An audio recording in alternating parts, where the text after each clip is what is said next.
اللہ تبارک و تعالی، اور اللہ تعالیٰ کے بعد اس محبوب کا ذکر جاری رکھا جس کے بارے میں امام عاشقہ نے یہ فرمایا تھا کہ رہے گا یوں ہی ان کا چرچا رہے گا، بڑے خاک ہو جائیں جل جانے والے۔ تو اللہ اور اس کے رسول صلی اللہ تعالی علیہ وسلم کا ذکر جو بلند کرتا ہے پھر اس کا بھی ذکر بلند رہتا ہے۔ تو یہ حضور تاج الدین رحمت اللہ تعالی علیہ کا عرس ہے، اور صاحب عرس یہ بھی بزرگوں نے لکھا ہے، اولیاء کرام اور مشائخ اعظام فرماتے ہیں صاحب عرس ان کاموں سے خوش ہوتا ہے جن کاموں میں وہ خود لگا رہا ہے۔ توجہ ہے کہ صاحب عرس کو ان کاموں سے خوشی حاصل ہوتی ہے جن کاموں میں وہ خود بھی لگا رہا ہے۔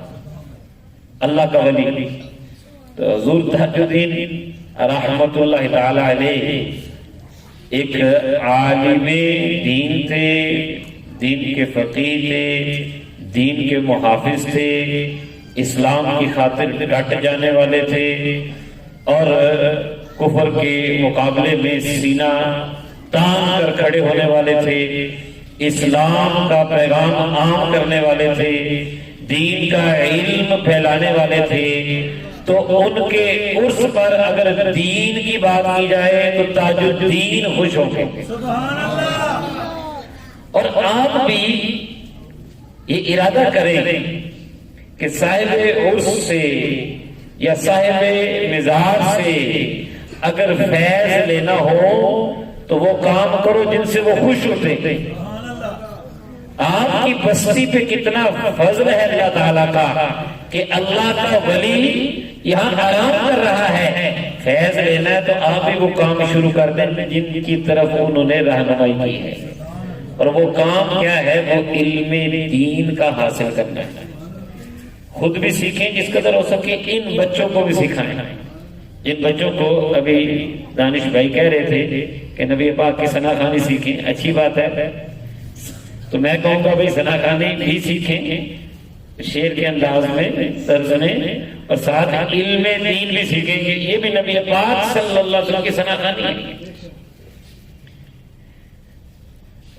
اچھا یہاں پر یہ بھی میں عرض کروں گا کہ بچے کو انہوں نے کہا جی 15-16 بچے اگلی مرتبہ تیار ہوں نعت پڑھنے کے لیے، تو مجھے خیال آ رہا تھا قاری محمد خلیل صاحب کا، تو میں یہ بھی صاحب کہوں گا کہ تیار ضرور ہونا ہے لیکن قاری صاحب کو تنگ نہیں کرنا۔ قاری صاحب جیسے کہیں گے ویسے نعت پڑھنی ہے، جسے کہیں گے، ٹھیک ہے نا؟ یہ بھی تربیت میں ہونا چاہیے کہ ثنا خان بھی یہ کہتے ہیں کہ بس میری حاضری ضرور لگے، جس کو باری ملے وہ بھی ثنا خان ہے، جو درمیان میں بیٹھ کے پڑھ رہا ہے وہ بھی ثنا خان۔ ان کا پروگرام علیحدہ رکھیں گے، ضروری نہیں کہ مائک پہ بیٹھ کے ہی کوئی پڑھ رہا ہو، جو سامنے بیٹھ کے پڑھ رہا ہے وہ بھی ثنا خان۔ استاد جی ان کا پروگرام علیحدہ رکھیں گے۔ جی وہ میں ویسے بچوں کی تربیت کر رہا ہوں نا جی۔ تو یہ چیز ہے کہ بچے جو ہیں وہ پوری توجہ سے اس بات کو سمجھیں۔ تو اب میں جو بات کرنا چاہ رہا تھا وہ ہے علم۔ میرے آقا علیہ الصلوۃ والسلام مسجد شریف میں تشریف لائے، 2 حلقے لگے ہوئے تھے، ایک طرف ذکر خدا کی مجلس تھی، لوگ اللہ اللہ کر رہے تھے، دعائیں کر رہے تھے، استغفار کر رہے تھے، دیگر وظائف کر رہے ہوں گے، اور دوسری طرف ایک مجلس تھی جس میں دین سیکھا اور سکھایا جا رہا تھا۔ میرے آقا علیہ الصلوۃ نے فرمایا یہ جو دعا کر رہے ہیں، ذکر میں مشغول ہیں، یہ بھی ٹھیک ہیں، اللہ تعالیٰ کو یاد کر رہے ہیں، دعا کرتے ہیں، اللہ تعالیٰ کی مرضی ہے قبول کرے نہ کرے، یعنی اچھی بات ہے ذکر کر رہے ہیں تو۔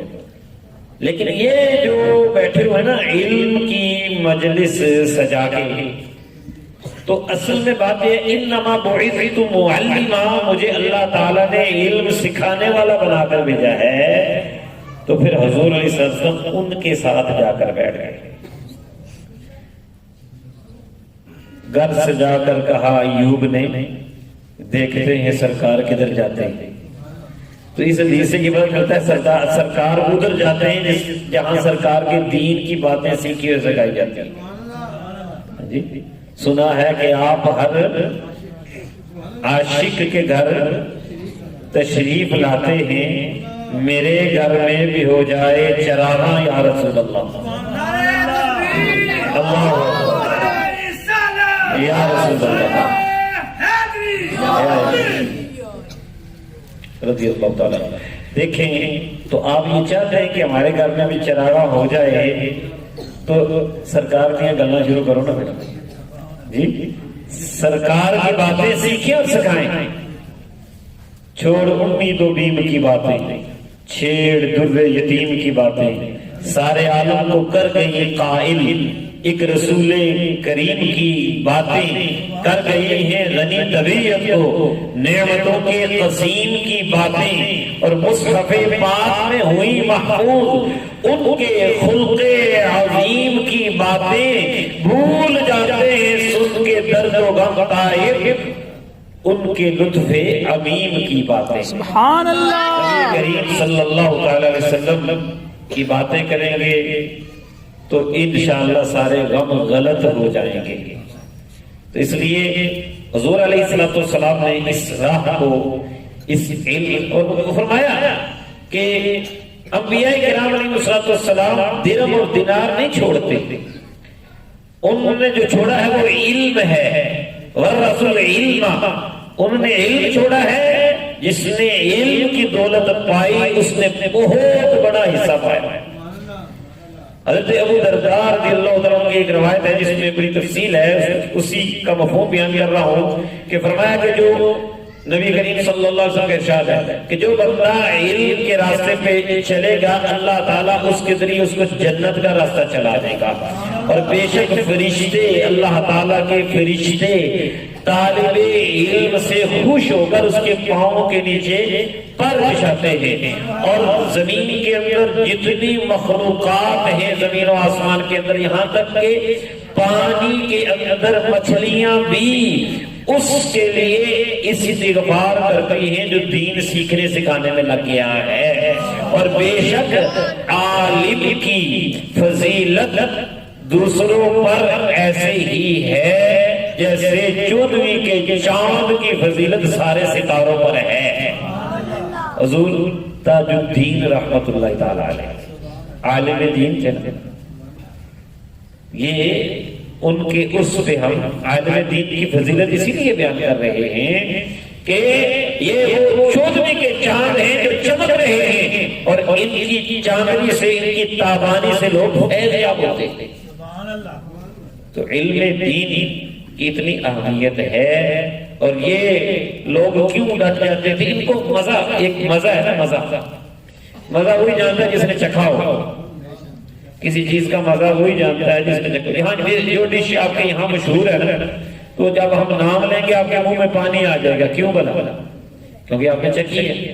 لیکن اب اگر کسی اور ملک کی ڈش کا نام لوں، آپ نے نہ دیکھی ہو، نہ کھائی ہو، نہ سنی ہو، تو میں نام لوں گا تو آپ کے منہ میں پانی نہیں آئے گا، کیونکہ آپ نے چکھی نہیں۔ امام غزالی رحمت اللہ تعالی علیہ فرماتے ہیں لِأَنَّ الشَّوْقَ بَعْدَ الذَّوْقِ، شوق ذوق کے بعد ہوتا ہے۔ شوق ذوق چکھنے کو کہتے ہیں، ٹیسٹ کرنا۔ شوق ذوق کے بعد ہوتا ہے، فرمایا من لم یذق لم یعرف، جس نے چکھا نہیں اسے پتا نہیں، من لم یعرف لم یشتاق، جسے پتا نہیں اسے شوق نہیں، من لم یشتاق لم یطلب، جسے شوق نہیں اس میں طلب نہیں، من لم یطلب لم یدرک، اور جو طلب نہیں کرے گا وہ پائے گا بھی نہیں، ومن لم یدرک باقی مع المحرومین فی اسفل السافلین، اور جو پائے گا نہیں وہ نیچے کے نچلے درجے رہنے والوں میں محروم ہونے کی حالت میں رہے گا۔ انہوں پتہ ہی نہیں کہ قدر والے سمجھتے نہیں، ٹھیک ہے جی؟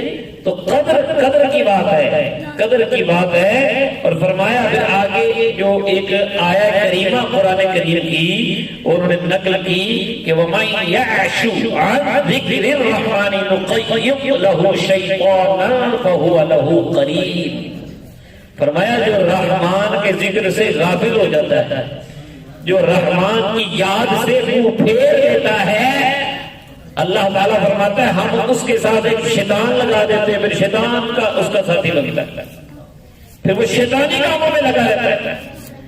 کیوں رب کے ذکر سے منہ پھیرا؟ کیوں رسول کریم صلی اللہ علیہ وسلم کے در سے ہٹے؟ جو تیرے در سے یار پھرتے ہیں در بدر یوں ہی خار پھرتے ہیں۔ محبوب کا در چھوڑ کے جانے والے اب تجھے دنیا کی پڑ گئی، کبھی گانے میں، کبھی باجے میں، کبھی بے حیائی میں، کبھی چوری میں، کبھی چکاری میں، کبھی جوے میں، کبھی سود میں، کیوں پڑ گیا؟ کہ تو نے رب کے ذکر سے منہ پھیر لیا۔ اب تیرا جو ایڈوائزر ہے، تیرا جو مشیر ہے، تیرا جو ہم نشیں ہے، وہ شیطان ہے۔